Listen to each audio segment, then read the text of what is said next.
le président de la République, la nouvelle constitution a pour objectif de doter la Côte d'Ivoire d'un acte constitutionnel plus moderne, respectant les droits et devoirs des citoyens. Il était ce matin devant les parlementaires pour leur proposer d'adopter l'avant-projet constitutionnel qui doit poser les fondements de la Troisième République de Côte d'Ivoire. La Côte d'Ivoire a amélioré son score global au cours de la dernière décennie et en matière de gouvernance, elle occupe désormais la 21e place sur 54 selon le dernier indice Mo Ibrahim de la gouvernance en Afrique, publié ce lundi 3 octobre. L'ouragan Mathieu a déjà ravagé une partie de la République dominicaine, mais aussi Haïti, où au moins 5 personnes ont été tuées. Dans le sud d'Haïti, les dégâts sont considérables, avec 14 500 déplacés et près de 2000 maisons inondées. Bonjour mesdames et messieurs, merci de nous rejoindre sur RTI1. Nous sommes mercredi 5 octobre et c'est ce matin que le président Alassane Ouattara a présenté l'avant-projet constitutionnel devant l'Assemblée nationale. À l'occasion de l'ouverture de la session parlementaire, le chef de l'État a proposé aux députés d'adopter ce texte qui doit poser les fondements de la Troisième République de Côte d'Ivoire. Selon le chef de l'État, il s'agit de donner à la Côte d'Ivoire un acte constitutionnel plus moderne qui interdit avec une grande fermeté toute forme de discrimination. Je vous propose un extrait de la communication du chef de l'État ce matin même à l'Assemblée nationale. Notre objectif principal est de donner à notre pays un acte constitutionnel plus moderne qui renforce les droits et devoirs de tous les citoyens, tout en tenant compte des préoccupations des uns et des autres. Ainsi, cet avant-projet de constitution réaffirme l'attachement de la Côte d'Ivoire aux droits humains et aux libertés.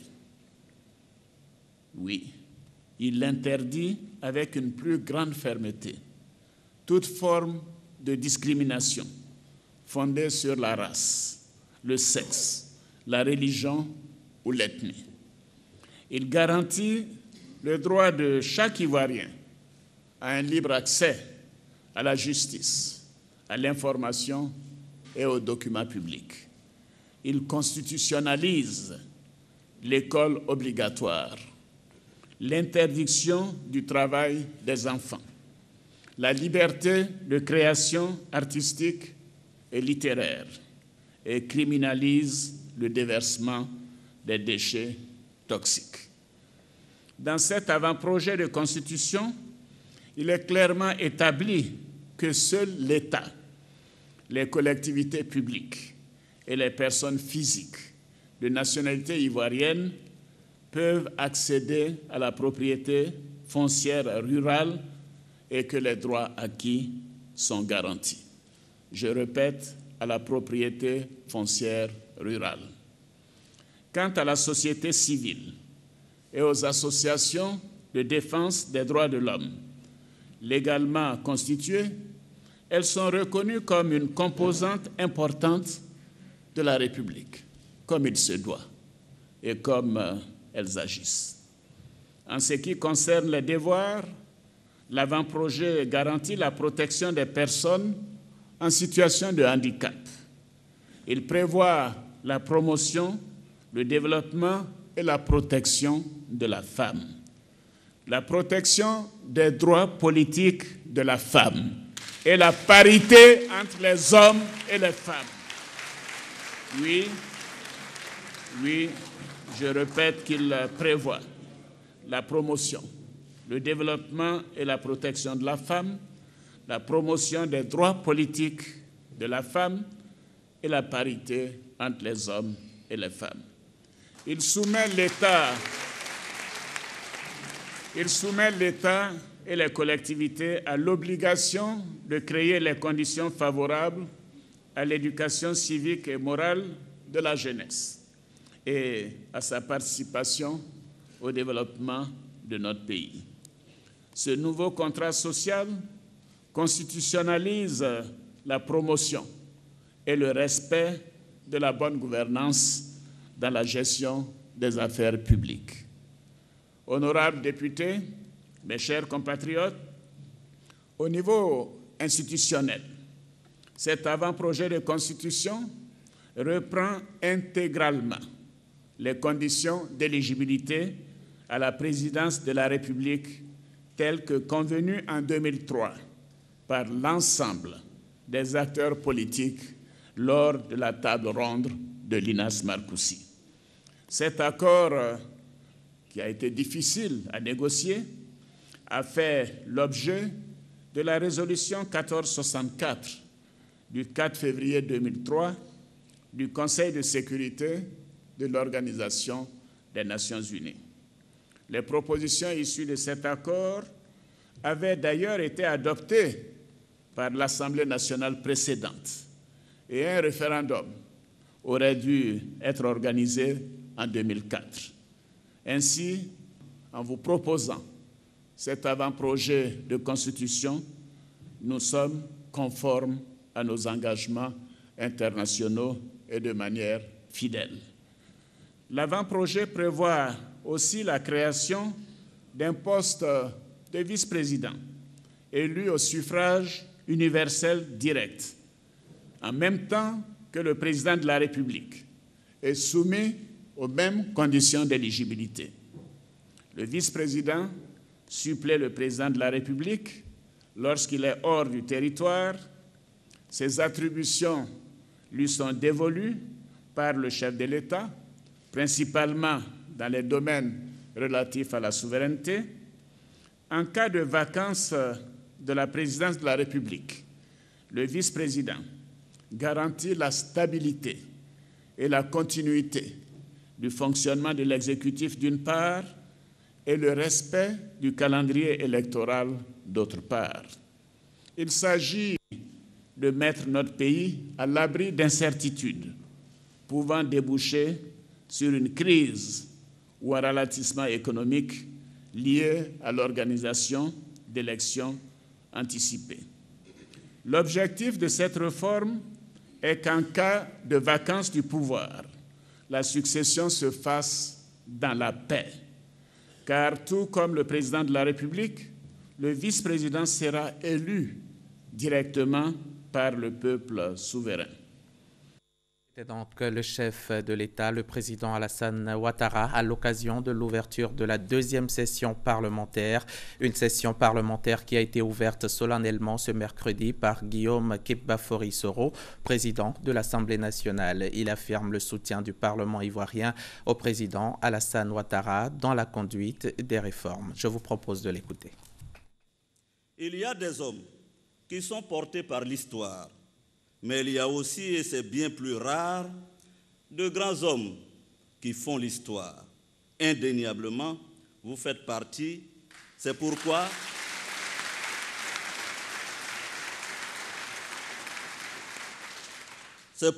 irrésistiblement, votre présence me rappelle celle de Félix Houphouët-Boigny, qui prononça ici même, le 7 août 1960, ces paroles fondatrices restées historiquement gravées dans nos annales, et je cite: « Voici arrivé pour toi, ô mon pays bien-aimé, l'heure tant attendue où ton destin t'appartient. » Et le président Félix Houphouët-Boigny d'ajouter: « En vertu des droits inaliénables qu'a tout peuple de disposer de lui-même, et en ce jour béni du 7 août 1960, je proclame solennellement l'indépendance de la Côte d'Ivoire. » Fin de citation. Monsieur le Président, vous êtes le troisième président en exercice à prendre la parole en ce lieu sacré de la démocratie. Si j'ai fait ce rappel, c'est à la fois pour montrer et démontrer qu'il existe une affinité spirituelle et une continuité historique entre Félix Houphouët-Boigny, le président fondateur, et Alassane Ouattara, le président réformateur. Autre chose à présent, la première dame de Côte d'Ivoire, Dominique Ouattara, elle a présidé hier mardi la cérémonie de lancement des kits scolaires pour la rentrée 2016-2017. Cérémonie qui a eu lieu dans la commune de Port-Bouët. Le compte-rendu de Viviane Haïm. C'est devenu une tradition au point où l'on n'envisage plus une rentrée scolaire ici en Côte d'Ivoire sans la caravane de distribution de kits scolaires de la Fondation Children of Africa. Un geste de grande générosité répété inlassablement chaque année sur l'ensemble du territoire national pour aider les élèves les plus démunis. Pour cette rentrée scolaire, encore une fois, ce sont des milliers d'écoliers qui pourront aller à l'école grâce aux fournitures et tenues scolaires offertes par la Fondation humanitaire de la Première Dame Dominique Ouattara, qui a tenu à présider personnellement ce mardi le lancement de cette caravane de remise de kits scolaires démarrée par la commune de Port-Bouët. C'est le groupe scolaire Vridi Chapelle qui a abrité la cérémonie. Joie des élèves, de leurs encadreurs et de leurs parents de recevoir la Première Dame de Côte d'Ivoire. La première magistrate de cette commune de Port-Bouët, Hortense Akangui, une autre grande dame pour ses nombreuses réalisations sociales au sein de sa commune, n'a pas tari d'éloges à l'endroit de la Première Dame, Dominique Ouattara, pour ses nombreux actes de générosité. Comme Raoul Foloro, qui était le vagabond de la charité, vous êtes, vous, Madame la Première Dame, la jolie colombe d'Alassane Ouattara, la Fantagbe de tous les Ivoiriens. Fantagbe, vous représentez, dis-je, la vagabonde de la générosité.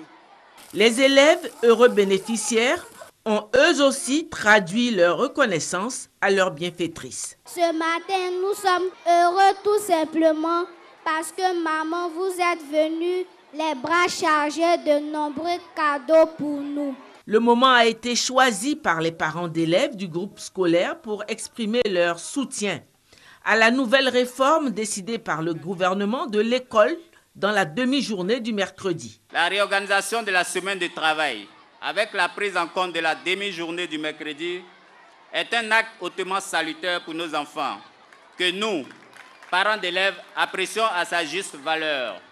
La ministre de l'Éducation nationale, pour sa part, a décerné le titre de marraine attitrée de l'école ivoirienne à la Première Dame de Côte d'Ivoire. Madame la Première Dame, marraine naturelle de l'école ivoirienne, les mots sont souvent inaptes à traduire les sentiments qui nous animent. Notre immense gratitude manquerait donc d'éclat si vous ne percevez pas dans le regard de chaque élève bénéficiaire de votre générosité l'euphorie candide de joie d'enfant. Veuillez y trouver un motif de satisfaction à la mesure des services innombrables que vous rendez au système éducatif ivoirien. Les dons offerts à la commune de Port-Bouët pour ses élèves les plus démunis de ces 4 groupes scolaires sont composés de 2000 cartables avec fournitures, 2000 tenues scolaires, des matériels didactiques, des équipements de bureau, des vivres pour ces cantines scolaires, soit un total de 50 millions de francs en dons divers, plus 6 millions de francs en espèces. Après Port-Bouët, la caravane sillonnera plusieurs autres localités et distribuera au total 12 000 cartables avec fournitures et 12 000 tenues scolaires, a annoncé la Première Dame Dominique Ouattara. Pour cette année scolaire 2016-2017, ce sont 12 000 kits scolaires qui seront offerts à nos enfants à travers le pays. Ces kits sont composés de 12 000 tenues scolaires, 12 000 cartables et 12 000 fournitures complètes. Par ailleurs, certaines écoles primaires et maternelles seront équipées en matériel didactif et sportif, en jeux éducatifs et jeux d'extérieur, ainsi que des vivres et des non-vivres pour leur cantine scolaire. Au total, ce sont des dons d'une valeur de 200 millions de francs CFA qui seront offerts par la Fondation Children of Africa pour cette rentrée des classes. J'espère que cette action sera bénéfique à l'éducation de nos enfants et favorisera leur encadrement scolaire dans de bonnes conditions. Et pour finir, la Première Dame a souhaité une très bonne année scolaire à tous les enfants de Côte d'Ivoire. Je vous le disais en titre, la Côte d'Ivoire a amélioré plus que tout autre pays africain son score global au cours de la dernière décennie. En matière de gouvernance également, la performance de la Côte d'Ivoire est à saluer. Le pays occupe la 21e place sur 54. C'est en tout cas ce que révèle le dernier indice Mo Ibrahim de la gouvernance en Afrique, publié le lundi 3 octobre dernier. Des performances qui sont le résultat des grandes réformes entreprises ces dernières années par le gouvernement. Lansine Bakayoko, Herman Guivet. Selon l'indice Mo Ibrahim de la gouvernance en Afrique, rendu public lundi, la Côte d'Ivoire a enregistré la plus forte progression au niveau de la gouvernance globale au cours de la dernière décennie, soit une amélioration de plus 13,1 points avec un score de 53,3 sur 100. Chaque pays a sa propre histoire. Donc ne soyez pas paresseux et ne dites pas « l'Afrique progresse » ou « l'Afrique est une cause perdue ». Car qu'est-ce que vous cherchez? Celui avec la meilleure performance ou celui avec la pire? Ou quoi d'autre? Nous avons besoin de plus de nuances lorsqu'on décrit l'Afrique. On parle de 54 pays avec 54 histoires. La Côte d'Ivoire a surtout connu la plus grande amélioration de la sous-catégorie responsabilisation et est le seul pays à avoir amélioré son score dans cette sous-catégorie chaque année depuis 2006. Cette tendance positive contraste néanmoins avec la baisse importante et préoccupante dans la catégorie sécurité, état de droit, observée sur le continent. 33 des 54 pays enregistrent un recul dans cette catégorie depuis 2006. Je pense que le message positif principal est que près de 70% des Africains vivent maintenant dans des pays où il y a eu une amélioration de la gouvernance globale. Ce n'est pas une amélioration énorme sur 10%, c'est de l'ordre d'1%. Mais l'important est la direction dans laquelle cela va. L'indice Mo Ibrahim pour la gouvernance en Afrique est basé sur 95 indicateurs classés en sous-catégories sécurité, état de droit, participation et droits de l'homme, développement économique durable et développement humain. Le projet de budget 2017 fait état des priorités pour l'année à venir et ces priorités portent sur les offres de services de base avec en pole position les investissements dans les secteurs de l'éducation, de la santé et de la sécurité, toutes choses qui permettront de consolider les acquis et améliorer sensiblement le bien-être des populations. Le projet de budget s'équilibre en recettes et en dépenses à hauteur de 6 501,4 milliards de francs CFA. Il est financé à plus de 50% par les ressources mobilisées par les régies financières. Les détails avec Noël Niagno. Le projet de budget 2017 est connu depuis ce mercredi 29 septembre.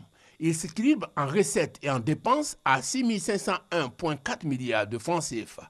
Le Conseil des ministres l'a adopté. Reste à l'Assemblée nationale en décembre, conformément aux dispositions en la matière, de lui donner son onction. Et il deviendra ainsi la loi des finances 2017. Le gouvernement lui assigne une mission essentielle. Dans ce projet de budget pour l'année 2017, l'accent a été mis sur l'accroissement de l'offre de services de base. Sur cette base, des priorités sont soulignées. L'amélioration du système de santé, l'amélioration du système éducatif, l'amélioration des infrastructures socio-économiques de base et bien entendu, nous avons aussi mis un accent fort sur les questions liées à la sécurité. Pour exécuter ces priorités et contribuer ainsi à l'amélioration des conditions de vie des populations, ce budget sera financé à hauteur de 3 345 milliards de francs CFA par les recettes fiscales représentant 51,5% du budget. Il est en hausse de 11,4%. Les autres poches de financement sont les recettes non fiscales, 134,7 milliards de francs CFA. Les recettes affectées, 541,3 milliards. Quant aux emprunts sur le marché monétaire et financier, ils sont de l'ordre de 1227,1 milliards. Enfin, l'appui budgétaire ou financement extérieur, il est de 1252,8 milliards de francs CFA. Les assises du Congrès postal universel se poursuivent à Istanbul, en Turquie.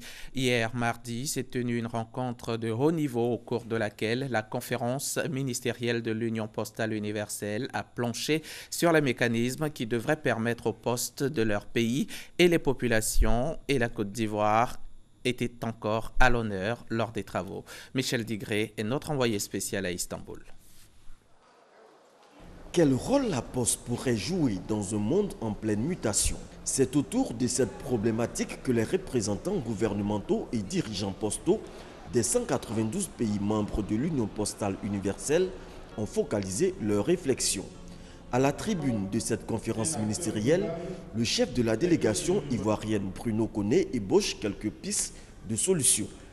Nous sommes certains qu'à l'issue des échanges en cours, nous réussirons ensemble à définir une poste encore plus orientée vers les solutions numériques qui sont devenues incontournables, mais également une poste de plus en plus active dans la promotion de l'inclusion financière, dans le rapprochement entre l'administration et les administrés, dans la fourniture de prestations de services utiles aux citoyens, dans leur cadre de vie de tous les jours. Le ministre Bruno Koné partage également l'expérience de la Côte d'Ivoire en matière de réforme du secteur de la poste. En Côte d'Ivoire, le secteur postal fait l'objet d'une attention particulière de la part de l'État et du gouvernement. Cela s'est traduit, entre autres, par l'adoption d'une nouvelle loi postale qui encadre la libéralisation de fait de l'activité postale et réglemente la compétition dans les secteurs. Cela s'est traduit également par les importantes dispositions prises pour permettre à la société d'État, la Poste de Côte d'Ivoire, qui est l'opérateur désigné et qui assure dans le même temps le service universel postal, de jouer plus pleinement et plus efficacement le rôle qui est le sien dans ce nouvel environnement postal. L'Union postale universelle, dans sa stratégie 2017-2020, entend faire en sorte que l'industrie postale serve au mieux les intérêts des populations tout en étant un moteur de développement économique. C'était un reportage de Michel Digré, notre envoyé spécial à Istanbul. Nouvelle vision économique, seule solution pour une Côte d'Ivoire prospère et développée. C'est autour de ce thème que le président du Comité national pour une Côte d'Ivoire industrialisée et prospère a échangé avec les populations de la sous-préfecture de Diabo. Honoré Kwame, le président, les a exhortés donc ces populations à intensifier la production des cultures vivrières afin de réduire l'importation en matière produits alimentaires. Les précisions de nos reporters Soro Corona et Léon Brou de RTI Boaké. L'Afrique, c'est 65% des terres arables au monde, mais toujours selon les données de la BAD, Banque africaine de développement citée par Honoré Kwame, l'Afrique importe pour 17 500 milliards de francs CFA de produits alimentaires par an. Des chiffres qui vont tripler d'ici 2025, s'inquiète le conférencier. Il est le président du Comité national pour une Côte d'Ivoire industrialisée et prospère, CNCIP, qui propose la culture vivrière intensive pour changer la donne. Le CNCIP encourage aussi la transformation sur place des matières premières et autres produits nationaux. Il s'agit de promouvoir et de garantir l'emploi jeune par l'industrialisation qui repose au sens toujours du CNCIP sur 3 piliers. On va à la Première République, on transforme, on vend encore nos matières premières. Nous sommes passés à la Deuxième République, on vend encore nos matières premières. Je dis, maintenant où nous allons rentrer dans la Troisième République, il faut changer de gouvernance économique. Il faut adopter ce que nous on appelle la nouvelle vision. Le centre et le nord de la Côte d'Ivoire un peu